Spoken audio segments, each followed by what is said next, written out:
Welcome to This Week in Missouri Politics. A special guest all the way up I-44, Senator Lincoln Hough from Springfield. Welcome to the show. Scott, good to be here. Let's start off at the top. It is always good to talk about economic development in the state, but it's even better to talk about economic development with an actual businessman. You're a farmer from Springfield, operate a cattle farm? Cattle farm, cow-calf operation, then background all my calves up to about 750 pounds and ship them to Kansas and Nebraska, go through Joplin stockyards. Yep. This year, I think you owned the best legislative move of the session when you took somewhat of an innocuous bill at the beginning, added several programs up for, to boost the state's economic development arm, and passed it through the Senate at the last week or at the last. Last week after a little bit of a filibuster. You know, I would say that wasn't the plan from the beginning, but I'm glad that it worked out the way that it did. I think part of our job in the Senate is to work with the communities around the state, and whether it's Springfield where I'm from, or whether it's Wentzville or Thayer, Missouri, or whatever, we need to do things that help everyday people in those jobs that they either have or are looking to attain. And I think that's what that package did. It's an interesting thing there. There was two parts of it. One is some of the programs they've implemented. When you read about these new jobs coming, whether it's Bungie or whoever, a government program for economic development kind of gets lost in the wash. It's not the most exciting thing to talk about, but there's a reason why those companies come here. Sure. And the governor's already started using some of the programs in your legislation. Sure. It's got to feel good when, in all reality, the guy that's going to get that job or the guy that's going to work out in Wentzville may not know who Senator Lincoln Hough He'll probably is. never know who I am. But still, it's got to feel a little bit good that that guy's kept his job and able to feed his family and buy his kids Christmas presents. That's why, Scott. That's why we do what we do. That's my opinion. That's why we do what we do. We do it not for some chamber board that was great to receive last night. Congratulations, by the way. Yeah, thank you. But it's for those everyday people that are out there that just like I said, just maybe need to retrain, retool, get educated on maybe the new technology that the new plant that's coming in is going to use. And I'm glad that we can do that. The thing is, it would be nice if we didn't have to have any of these economic incentive packages. But if there was some sort of unilateral disarmament among all states. If you were in Congress right now and you could vote to end TIFs, all the incentives you use throughout the whole United States, would you make that decision? If it was absolutely across the board, put everybody, absolutely. Absolutely. But in all it's reality, just not, it's not reality. And so what we have to do is we have to be competitive, not just with our neighbors, but in the economy and in the world that we live in now. You've got to be competitive nationally and internationally. I mean, Missouri, and you've heard the governor say this 100 times, I'm sure, Missouri last year was the #1 state in the United States for foreign investment. Wow. So we're competing internationally, Scott. It's not some tiny little drilled down, I only represent Springfield, so I'm only going to do what's good for Springfield. I want what's good for our state. I want what's good for the 6 million people that really we're tasked with representing all of them. It was an interesting bill. You had the major piece of it was the legislation. Well, it started out as a little workforce development board notification so you can figure out who actually in your community serves on these boards. I mean, it started out as a consent bill. Well, it became more than a consent bill, and it didn't even have the consent of the people in the county that the factory existed in. You had St. Charles County legislators filibustering a bill that would have prolonged the usefulness of the factory in St. Charles County. That's a first for me. I've never seen that before. Well, and there were a lot of conversations about why people do what they do, and everyone's entitled to their own opinion. I want to support my community, but I also want to support the other communities around the state. I heard you met the mayor of Wentzville. Yeah, I met the mayor of Wentzville. He came to Jefferson City, said thanks, said he appreciated all the work we were doing. He did. And I said, hey, anything we can do. And it's not, it wasn't a done deal. It wasn't like if we do this, there's going to be some other huge investment. But it gives them the opportunity to compete for that investment. I mean, you saw Ford announce a $400 million expansion at Clay Como after their UAW negotiations. And I think we're in a good place with the GM factory in Wentzville. Let's talk about, this is our last show before Thanksgiving. So right now there'll be a lot of folks who'll eat turkey, maybe throw a little prime rib out there. You know, it wouldn't be the worst thing if you ate a little beef. But there's some folks that'll eat that turkey, they'll eat that beef, but boy, they do not like the people that grow them and provide them. There was a CAFO bill this year that you were a big part of. I would say maybe you and Senator Brown are the only farmers. I think that's right. I think Dan Hageman and his brother have some row crops up in their area. Always helps. I noticed that chamber would look around when they would talk about this bill. Essentially, counties were trying to outlaw cattle farms, regulate them out of existence, and the state stepped in and said, no, we're going to have cattle farms. Right. I saw him look around the room and try to look for you or Senator Brown and be like, is this how this works? Is this right?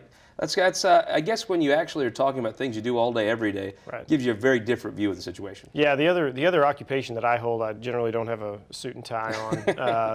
It's more boots and blue jeans, which I like, and it's nice to have that perspective when you're working in that environment with folks that maybe don't quite understand. And I always remind people, we're not out to, rape and pillage the land and do these things, because that's where our livelihood comes from. Yeah. Like we actually, we've put in, on our operation, sustainable rotational grazing, intensive rotational grazing, moved cattle away from streams and creeks and things like that, because I think it's important to sustain the environment that then sustains me and my family.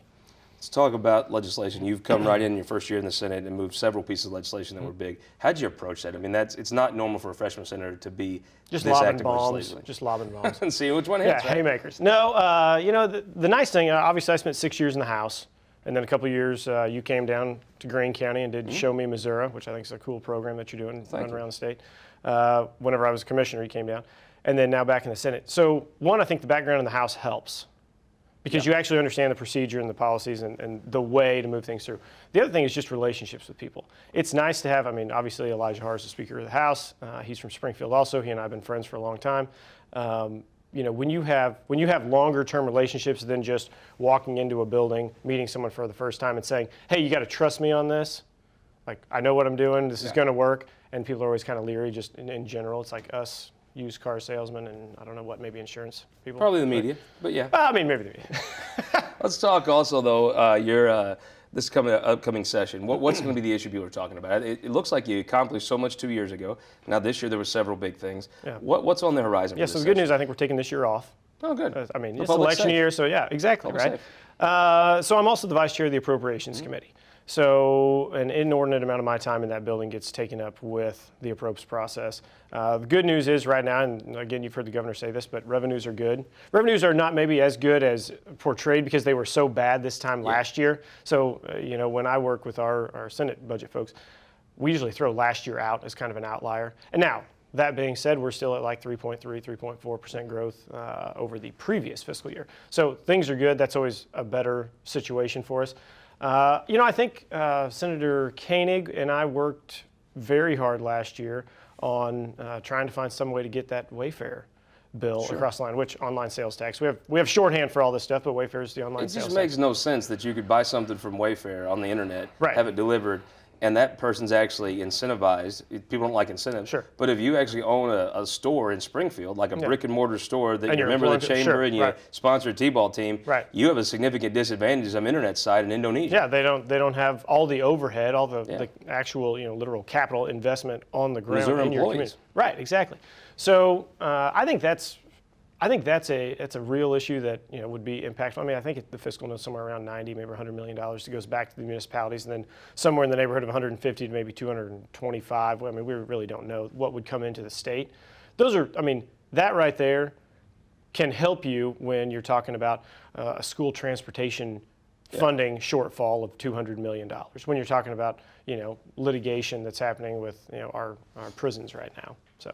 Well, also, you've got a measure that looks like it's headed for the ballot to expand Medicaid. And unless somebody opposes it, it looks as though that'll pass.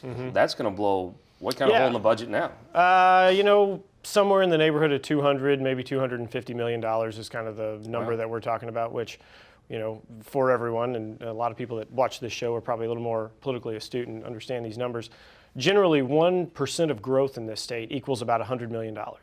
So, just for Medicaid expansion, this economy year over year is going to have to grow 2 to 2.5%, and that's if we don't add another dollar on anything else. And that's assuming no inflation. It's an interesting thing. Before you go, though, I want to talk. You actually have a tough district. People think of Southwest Missouri as red, and it is. However, every Democrat in Southwest Missouri is wedged into your district. Absolutely. It is a very competitive district. It could go either way. You won it. But to me, that gives an insight in looking forward to 2020. There's a couple of general election races, Senator Rowden in Columbia, Senator Koenig in St. Louis County. Those are tight races. When people come to you and talk about how do you win those, there's not very many competitive districts in the state. You represent one. What does 2020 look like in those two districts? Those are going to be tough districts. I think we run good campaigns. We as Republicans, we run good campaigns. We've got good candidates. Caleb Rowden fits that district. Could you find a better candidate than Caleb Rowden? Not in that district. I think Caleb Rowden is actually a real leader in the state. He is, and he's done some good things, and he's got, I think, the support of the community and has a good track record in standing up for not just his community, but again, for the state as a whole. Andrew Koenig, you mentioned, I think that guy is one of the hardest working individuals on the campaign side that I've ever seen. The stories that I've heard, and I've seen him on the ground, I mean, he will outwork anyone in a campaign. It's probably not possible to knock as many doors as he does. I don't think that it is. Now, his district, they're a little closer together than, say, Senator Hageman's district, but still, nonetheless. That's true. You got to drive those door knocks. But no, I mean, when I won in Springfield, you're right. A lot of people just think Southwest Missouri, it's all red, and there aren't any Democrats down there. What I love about Springfield is that. I love that it's diverse. I love that it allows me to have opposing viewpoints on issues, because I actually think that's where you get the best legislation. I don't think if we just come in, we as Republicans or if Democrats had supermajorities, if you just railroad your legislation over the top of someone else and say, we've got the best ideas, this is what we're going to do, period, end of story, that is not good policy. Good policy is hatched out when you actually sit down and work with opposing views. And the definition of a Senate. Exactly. Before we go, though, Governor Parson, running for re-election, Nicole Galloway, someone that you know. Yep. How does Parson look, and does he hit the margin he needs to hit down in your neck of the woods? Yeah. Well, obviously, I mean, he's from Polk County, so, you know, everybody's like, you know, when they say, oh, the governor's going to be in town, I'm like, yeah, he's in town all the time. Yeah. His farm is 20 minutes from my farm. He'll do well, Scott. I mean, he's walked in an interesting environment, and I think shown real leadership when he showed up. And he's just, I mean, honestly, he's a good guy that cares about the state. Very genuine, runs a good campaign. And I like the perspective that he brings to that office, having served in the legislature. Because what I've not seen out of him is, you need to do it this way. He came with ideas. The House changed them. The Senate changed them. It all came into a better package, I think, statewide, because he didn't just come in and say, do it all my way. That's not his style, and I think that will work well for him. It comes from experience, though, and some self-confidence. I mean, you have to be a confident person to take other people's ideas. I think some of that is he doesn't always have to be in a fight with people. Right. I think that's not just a change, but I think that's something he uniquely knows from serving in the same chamber you're in. Right. Let's talk about last question about the president. I'm a simple hillbilly. You're a Greene County cattle farmer. You can call me hillbilly. It's fine. I mean, we've got hills. It's not West Butler County, but I mean. Well, but you guys can try. The thing that I see is I watched this impeachment thing, and I remember he was going to get impeached for like being Facebook friends with Putin. He was going to get impeached for paying off some stripper. He was going to get impeached for some Mueller report stuff. Now, whatever this last thing is, I'm not maybe I know in like the newsroom at the Kansas City Star, they all hate him, and they would probably put him on a pike. But I kind of don't get the sense in the rest of the state that Donald Trump's he's pretty much as popular as he was when he got elected. You know the sense I get from people in Missouri whenever I go out. I mean, just whenever I go and have breakfast at some little coffee shop, it's a distraction, and it's nothing more than a distraction, and it's unnecessary because it doesn't change the individual's life out there that's just going to work, that's just taking their kids to soccer practice. This impeachment stuff it's kind of sad in my opinion, because I wish Congress was working on, I don't know, passing a budget. maybe not doing a continuing resolution for the third year in a row. I think that also the problem is there may be some real substantial charge against Donald Trump that he really did something wrong. But I think when you've cried wolf all these times, if that real thing comes up, people are going to be more tone deaf because you've been saying this for you've lost your effectiveness. You've lost your effectiveness, and I think you hit it right on the head when you just over and over are trying to find something to hang around his neck, and I think the American people are just a little tired of it. Well, certainly enough. We hope you won't be tired of coming on the show. Hope you'll come back as the campaign. I'll be happy to come back. Thank you very much. Thanks, Scott. We'll be right back with our Opinion Maker panel, but first, go to showmissouri.com. We're up in Gentry County this week, learning all about Gentry County, the place that killed old Bloody Bill Anderson, hometown of Roger Worley and Jim Spainhour. We'll be right back with our Opinion Maker panel, including Ken Waller, after this.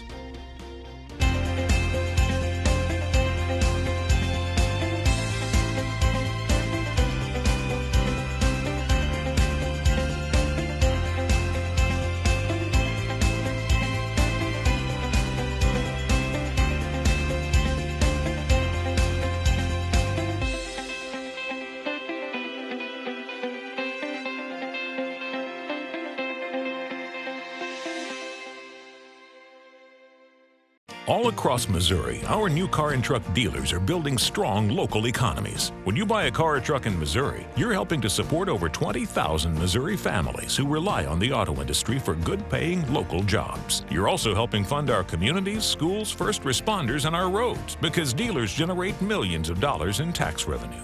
Missouri's automobile dealers have been the foundation of our communities for generations and for generations to come. The Missouri Automobile Dealers Association. your energy needs are changing. That's why at Ameren, Missouri, we're not waiting on the future. We're building it with the Smart Energy Plan, advancing thousands of projects across the state, helping reduce emissions through cleaner energy sources, boost reliability with self-healing equipment, and better withstand storms with new composite poles. Moving Missouri forward and bringing us all a little closer together. That's energy at work. Ameren, Missouri. Welcome back this week in Missouri Politics. Opinion Maker Panel time. Ken Wall, a former county executive, now the elections clerk at Jefferson County, the bellwether county of the state, right? It sure is. Or is it still? It's pretty much Republican. I mean, it's, one Democratic office holder and the rest Republican. The bell's ringing, but it's ringing more Republican, right? Yes, sir, it is. Nicole Jenkins, Point Counterpoint radio host on 590 The Fan, Thursday nights at 9, right? That's correct. Welcome to the show. Thank you. Sam Gladney, attorney here in St. Louis County. Welcome back, sir. Thanks for having me. And Bob Burns, state rep, South County, St. Louis, but running for St. Louis County Council. Is that right? Yes, sir. 6th District. What towns is that in South County? It's basically Lemay, Hancock, parts of Afton. It's from Gravois Road over to the river and from city limits to Jefferson County. Now, you've decided to forego your last term in the legislature to run for it. Now, why did you choose to run for St. Louis? Well, no, I will serve out my term. Serve it out, but then why did you choose to go to the county council? Well, because I've lived in the county my whole life, 71 years. I love the county with all my heart and soul. That's why my wife and I chose to live there when we were married in 1967, and we raised our children there, and it's wonderful, and it's worth keeping. We have a wonderful internationally accredited St. Louis County Police Department and Chief Belmar. We want to keep the crime rate down. We want to keep our standard of living up for everyone. That's what I've done on as the House member, Missouri House, and I want to do that more. And the toughest handshake in the entire General Assembly. Oh, that's for sure. Be knuckle cracking time in the county council when you win. That's right. Ken Wall, let's talk about it. This story that's dominated the news is impeachment. I'm sure Donald Trump has done some things. If you're asking me, did he do some of these things? I probably think he did. However, when you say, oh my gosh, he did some Facebook trick with Russia, it almost makes people from Butler County and Jefferson County, we have more in common than just Highway 67. I think people in Butler County voted for Trump because they wanted to elect Trump, and they didn't want to elect Hillary Clinton. I don't think it was a Facebook trick. So that falls flat. Then he paid off some stripper or something. Then he did something with a Mueller report, and now the latest thing. I think maybe they've cried wolf too much. Well, and I mean, they've hyped this up for such a long time. They've been talking about this. And I was talking to Bob before we went on the air. It's just a black eye to our country. You had this when Bill Clinton was president. And it's just, why don't you get back to doing the work of the people? That's what those people are representatives and senators are supposed to do. They're supposed to represent the people. And now they're taking days and weeks and months to get involved in this impeachment process. And it's probably not going to go anywhere like it didn't go anywhere with Clinton. And it's just an embarrassment, I think, to our whole country. And, from a democratic and a strategic standpoint, I think it's going to hurt them in the elections. I think they had some steam going. And now I think this process of impeachment, depends on how it goes, can hurt them. Nicole Jenkins, I think history did not judge the Republicans well when they impeached Bill Clinton over lying over some matter about sex. And I think a lot of the Republicans were very moralistic and looked down their noses.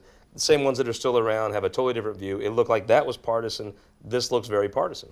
Yeah, this looks very partisan. I think that right now with the impeachment process, I don't think that Donald Trump is going to be charged. They're not going to, the Senate is not, they're not going to do anything. I think this is a waste of taxpayer dollars. This is a waste of media. This is putting, Democrats and Republicans where we're fighting each other. And we should be working across party lines and doing what's right for the American people. I mean, they couldn't get Mueller, they couldn't get Kavanaugh. And so I really think that this is pushing people more towards Trump to vote for Trump. I think Nancy Pelosi stepped up and tried to stop this a few different times. She tried to say, I don't think this is going to work out. Until, take folks in South County, until you can say Donald Trump did this, and it better be very egregious, I'm not sure it doesn't help Republicans, or at least help Donald Trump. Well, Scott, I lived through Watergate, and I watched those hearings every day when I got a chance. This is entirely different than what Richard Nixon did. It's entirely different than what they accused Bill Clinton of. And I wish they'd get back to the work of the people. I think the approval ratings of our United States House and Senate and President are very low because people are saying, where's the action? Yeah. Where are you making our lives better? That's what politicians, lifelong politicians, people in office are supposed to do. Show with your actions that you're representing the people, and that's not being done. Sam Gladney, I remember, I think maybe the missing part here, and maybe that talks about our culture or the Republican Party. The key quote in the Watergate hearings, and I obviously wasn't around for them, but it was, what did the president know, when did he know it? Now that, I believe, came from a Republican in Howard Baker. There is no Republican buy into this impeachment. I don't know whether that says more about the Republican Party or the process. I think it says a lot about the process, and frankly, I think this process is bigger than Donald Trump. Listen, if he gets beat in re-election, I hope he does, then we've got him for 1 more year. If he wins re-election, we got him for 5 more years. But if we allow the precedent to be set that the President of the United States can get political help in a domestic election by withholding foreign policy aid, that will hurt our country for much more than 1 or 5 years. So my hope is that this process can, as much a circus as DC is, that this process can play out in that sort of in as bipartisan a fashion as possible, to let future presidents 10, 20, 30 years from now know that that is absolutely not acceptable, and I don't care what party you're in. Let's talk about the political ramifications of that, though. It has to be a good look for Biden, and it has to say what I think everybody in South County, St. Louis, and Jefferson County knows. You bring a national Democrat to the Jefferson County Fair, and it's not Joe Biden, no sane person would want to be seen with them.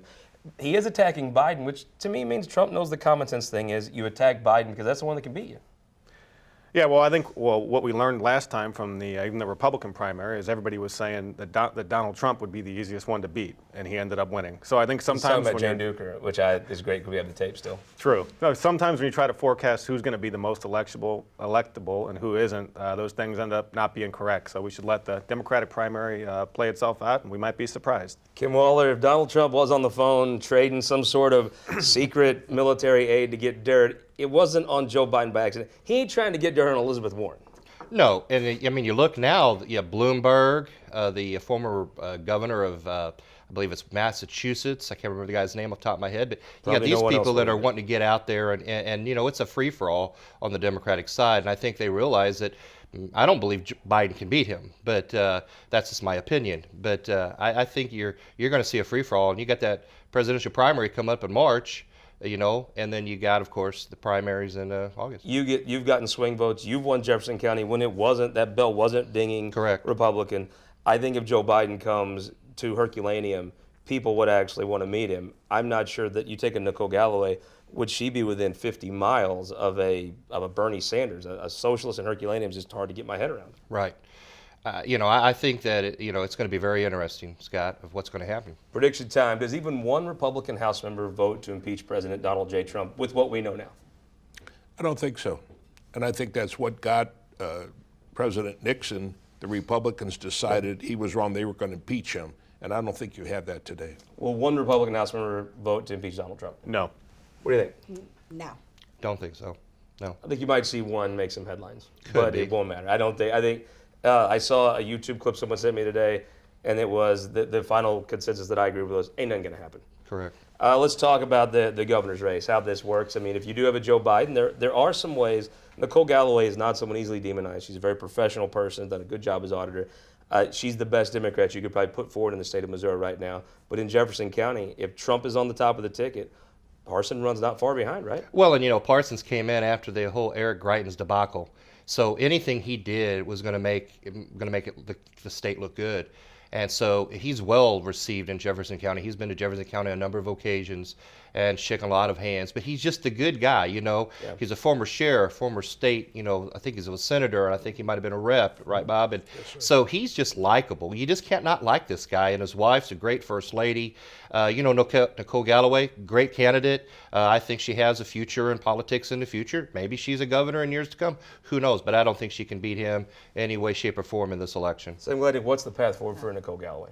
I think it's continuing to talk to voters, honestly, is who she is. Listen, she's a union kid from Fenton. Her parents were operating engineer 513 members, at least one of them was. And that's awfully hard to demonize, like you said. It's something folks can relate to. You know, she seems like your friend, like your next door neighbor, and that's going to be tough to beat. I see one other kind of odd anomaly. People talk about the suburban women are voting Democrat, and maybe they will in Missouri. We have not seen that in very many past election cycles. Ann Wagner had a very close election last time. They can't find a Democrat to run against her. I think right now Ann Wagner is sending the right message. I think Ann Wagner is going for Democrats and Republicans. She's going for that vote. You know, she recognizes, and I just was reading the article backstage that, you know, Ann Wagner said the Republican Party, they have a women problem, they have a minority problem, they have a suburban problem, they have an independent problem. Well, in Ann Wagner's ways, the Democrats have a candidate problem, isn't they? Don't have one. They have nobody, and I'm trying to wrap my brain around why don't they have anybody? Do they think that she's too tough to beat? That she's the popular one? I don't want to be on the bad side of Ann Wagner. Okay. You think that's part of it? I mean, That's obviously right. there are Democrats that could make this race. Scott Sifton is a very good candidate and has won tough elections. Is it a hat tip to her or the environment or maybe the topsy-turvy nature of Missouri politics right now that a congressional seat that should be competitive, the Democrats don't even have a candidate? Well, I think Ann Wagner came close to losing last time when it was an off-year election. Presidential election, I think it's tougher to beat an incumbent United States representative. So I think you mentioned Scott Sifton. Scott Sifton may sit out a couple of years because Scott Sifton's a quality person. Very quality. He deserves to be in politics because he is so smart and cares so much. I've done a couple events I think with. the state's better off with people like Scott Sifton. Well, absolutely, and they're sitting on the side, and he is a very qualified and very competent attorney. Give me a prediction. The Democrats find a legitimate candidate to make this race? I think they do, and part of it is because of that district. Let's talk about what Trish Gumby just did in West St. Louis County, picking up that district, and it wasn't all that close by about 8 points. The suburbs are fleeing from Republicans. They have a major problem there. They have an independent problem, and that's specifically what that district is. So I think because of the district. But before we chime in, though, we got to chime in. We only have a minute left. 2 on the week. Okay. Oh, President Trump. I mean, there's no doubt about it. You know, they're trying to come after him. The Democratic, candidate field is just, all skewed, and you got, I said, Bloomberg coming in there. So I think Trump won the week. Nicole Jenkins, who won the week? I think Ann Wagner won the week. I think so, too. Every week that goes by without a candidate. Who won the week? I'd go with Dr. Colleen McNicholas. Who won the week? I think the plumbers and pipe fitters, Local 562, for what they did for St. Trinity. Sarah Morton, the 11th Ward Alderwoman, put that together. Mike Grady, a lot of folks from 562, and they also donated $5,000 to help that facility in Cronlet, which I happen to represent. It's outstanding. Congratulations to them. I'm going to say Crosby Kemper from over in Kansas City. President Trump's appointing him now to the Federal Institute of Museums and Libraries. He has dedicated so much of his life to that Kansas City library. It's very nice to see that recognized on a national scale. Hope you'll recognize us, not next week or the week after. 2 weeks from now after Thanksgiving, we'll be right back here with Senator Caleb Bratton on This Week in Missouri Politics.